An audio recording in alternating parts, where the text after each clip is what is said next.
বাংলাদেশের জন্মের পর থেকে বলা হচ্ছে যে জামাত সব থেকে সুবিধাজনক অবস্থায় এখন আছে। নির্বাচনের জন্য একেবারে তোড়জোড় নিয়ে আপনারা প্রস্তুতি নিচ্ছেন এবং সেই সাথে আমরা বিভিন্ন সময় 5 আগস্টের পর থেকে যে জরিপগুলো দেখেছি সেখানে বর্তমান জরিপগুলো বলছে যে বিএনপির অনেক কাছাকাছি অবস্থানে আপনারা আছেন। একটু নির্বাচনের প্রস্তুতির কথা জানতে চাই। বাংলাদেশ জামাত ইসলামী একটি নির্বাচনমুখী দল। আমরা যে কোনো প্রতিকূল পরিবেশেও নির্বাচনে অংশগ্রহণ করেছি। আসন যা হোক সেটা পরের কথা, কিন্তু ইলেকশন আমরা করেছি।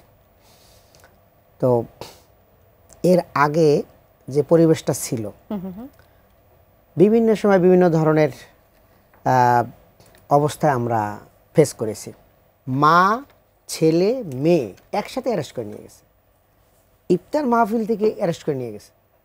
আপনার কোর্টে যাচ্ছেন ব্যারিস্টার আরমান, তাকে উঠে নিয়ে গেল এবং 7 বছর তার কোনো হদিস নাই, 7 বছর। এইরকম একটা পরিস্থিতি মোকাবেলা করে আলহামদুলিল্লাহ এখন বাংলাদেশের মানুষ স্বাধীন, সবাই স্বাধীন, যাদের মত প্রকাশ করতে পারছে, যার যেখানে ভোট চাওয়ার চাইতে পারছে। তো এটা একটা ভালো পরিবেশ।